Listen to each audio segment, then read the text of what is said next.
রাধা গোবিন্দ মন্দির নামযজ্ঞ কীর্তন উপলক্ষে আয়োজিত আজকের এই অনুষ্ঠানে উপস্থিত রয়েছেন আমার সবার সঙ্গে নেতৃবৃন্দ ও আমার সামনে উপস্থিত আমার প্রিয় মা বোনেরা এবং ফরিদপুর 2 আসন নগরকান্দা সালতার প্রিয় জনগণ সকলকে আমার ব্যক্তিগত পক্ষ থেকে আমার ভালো লাগার ভালোবাসার সংগঠন বাংলাদেশ আওয়ামী লীগ ফরিদপুর জেলা শাখার পক্ষ থেকে আপনাদের সকলকে জানাই সংগ্রামী সালাম এবং মজিবীয় শুভেচ্ছা।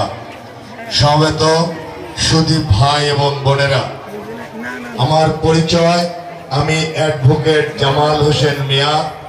আমি নগরকান্দা উপজেলা আওয়ামী লীগের সাধারণ সম্পাদক, ফরিদপুর জেলা আওয়ামী লীগের শিল্প বাণিজ্য বিষয়ক সম্পাদক, কেন্দ্রীয় আওয়ামী লীগের উপকমিটির সদস্য।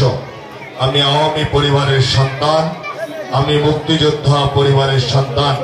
আমার বাবা 1971 সালে দেশ মাতৃকার টানে নিজের জীবনকে বাজি রেখে জাতির জনক বঙ্গবন্ধু মুজিবের ডাকে সাড়া দিয়ে দীর্ঘ 9 মাস যুদ্ধ করে লাল সবুজের পতাকাকে ছিনিয়ে এনেছেন। সেই মুক্তিযোদ্ধার সন্তান হিসাবে আগামী 7 তারিখে আমার মার্কা ঈগল প্রতীক মার্কা নিয়ে আমি আমার প্রিয় জনগণের সামনে এসেছি। আপনাদের সন্তান হিসাবে, আপনাদের মাটি মানুষের সন্তান হিসাবে, এই এলাকার সন্তান হিসাবে আপনাদের কাছে এসেছি একটা ভোটের জন্য। আপনারা আমাকে একটি করে ভোট দিবেন, আপনারা আমার জন্য দোয়া করবেন, আমি যেন আপনাদের দোয়া এবং আশীর্বাদে নির্বাচিত হয়ে আপনাদের সেবায় নিজেকে নিয়োজিত রাখতে পারি। শুধু সমাবেত ভাই মনের আমার শ্রদ্ধেয় চেয়ারম্যান সাহেব এবং কায়ুম ভাই গুরুত্বপূর্ণ বক্তৃতা করেছেন। আপনাদের ধৈর্যের চ্যুতি ঘটাতে চাই না, যেহেতু একটি ধর্মীয় অনুষ্ঠান, তারপরে যেহেতু এসেছি 2-1টি কথা না বললেই নয়। আমাদের মাননীয় প্রধানমন্ত্রী, বাংলাদেশের প্রধানমন্ত্রী, বাংলাদেশ আওয়ামী লীগের সভাপতি, আমাদের আস্থার শেষ ঠিকানা, গণতন্ত্রের মানুষ কন্যা জননেত্রী শেখ হাসিনা, আমরা যারা মনোনয়ন প্রত্যাশী ছিলাম সকলকে তার সরকারি বাসভবন গণভবনে ডেকেছিলেন। মাননীয় প্রধানমন্ত্রী সেদিন তার স্পষ্ট বক্তৃতায় বলেছেন 3769 জন মনোনয়ন প্রত্যাশী রয়েছেন, তার মধ্য থেকে আমি 300 জনকে মনোনয়ন দিয়েছি। যারা মনোনয়ন পেয়েছেন তারা যোগ্য, আর যারা মনোনয়ন পাননি তারা অনেক অনেক যোগ্য, তারা আমার দলের ত্যাগী আওয়ামী লীগের নেতা কর্মী।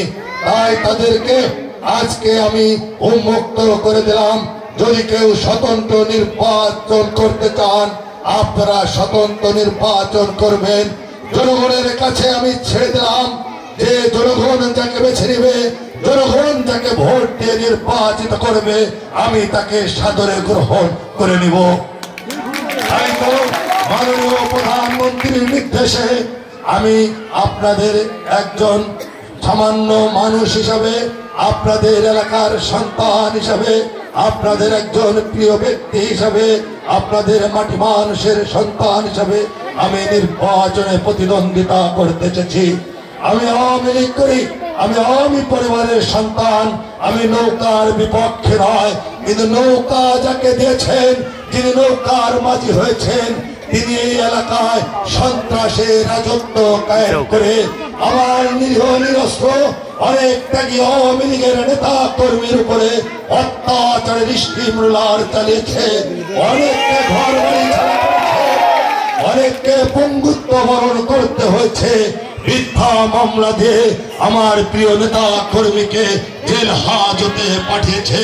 সে অন্যায়ের বিপক্ষে, ন্যায়ের সপক্ষে আমি যুদ্ধ ঘোষণা করে আমার প্রিয় জনগণকে সন্ত্রাসের হাত থেকে বাঁচানোর জন্য আমি নির্বাচনে এসেছি। তাই নৌকার বিপক্ষে নয়, নৌকার মাঝি যিনি আছেন সেই সন্ত্রাসীর বিপক্ষে আমরা নির্বাচনে নেমেছি।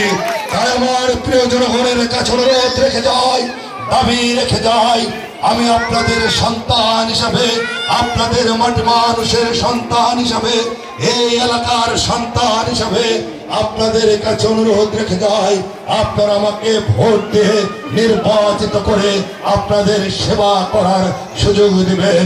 আমি নির্বাচিত হয়ে শাসক হতে চাই না, আমি আপনাদের সেবক হতে চাই, আপনাদের সন্তান হিসাবে আপনাদের সেবা করতে চাই। আমার অনেক মুরব্বী রয়েছেন, অনেক মা বোনেরা রয়েছেন, আপনাদের কাছে অনুরোধ রেখে যাই, দাবি রেখে যাই, আপনারা আপনাদের মন্দিরে গিয়ে আমার জন্য দোয়া করবেন, আমার জন্য আশীর্বাদ করবেন। আমাকে যেন আল্লাহ সুস্থ রাখে, সুন্দর রাখে, আপনাদের আশীর্বাদে যেন আগামী 7 তারিখে নির্বাচিত হয়ে আপনাদের সন্তান হিসাবে আপনাদের সেবায় যেন নিজেকে নিয়োজিত রাখতে পারি। সমবেত সুধী মা বোনেরা আমার, আমি আরেকটি কথা বলতে চাই।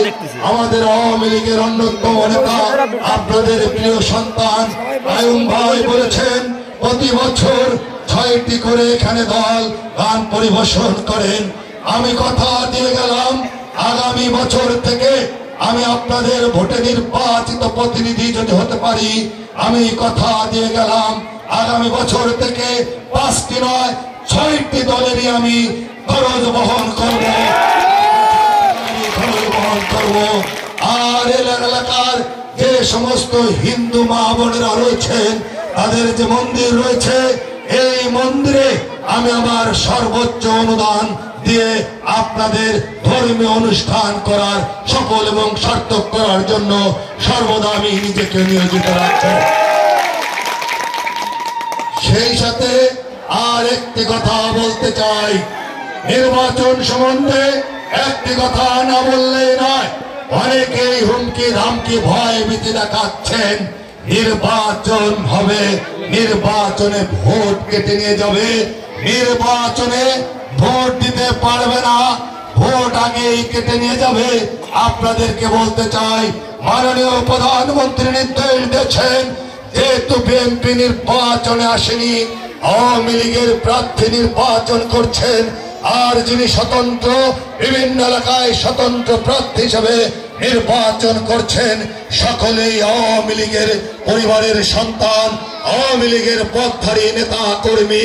অতএব সকলে আমার লোক, যার ভোট যে যাকে দিবে কোনো বাধা দেওয়ার সুযোগ নাই। যদি কেউ বাধা দিতে চান, একটি কথা বলতে চাই, আমি এই এলাকার সন্তান, আমি বানের জোয়ারে ভেসে আসি নাই যে জোয়ারে আসছে চলে যাবো, এই রাজনীতি আমি করি না।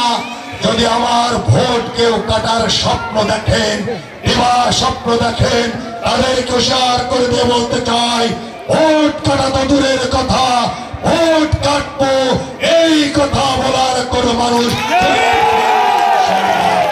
আমি কথা দিয়ে গেলাম আমাদের মাননীয় পুলিশ সুপার ফরিদপুরের এবং সম্মানিত জেলা প্রশাসকের নেতৃত্বে সালতা এবং নগর কান্দার প্রশাসন সুষ্ঠু সুন্দর একটি নিরপেক্ষ নির্বাচন উপহার দেবে। কেউ যদি কোন এলাকায় বিশৃঙ্খলা সন্ত্রাস করার চেষ্টা করে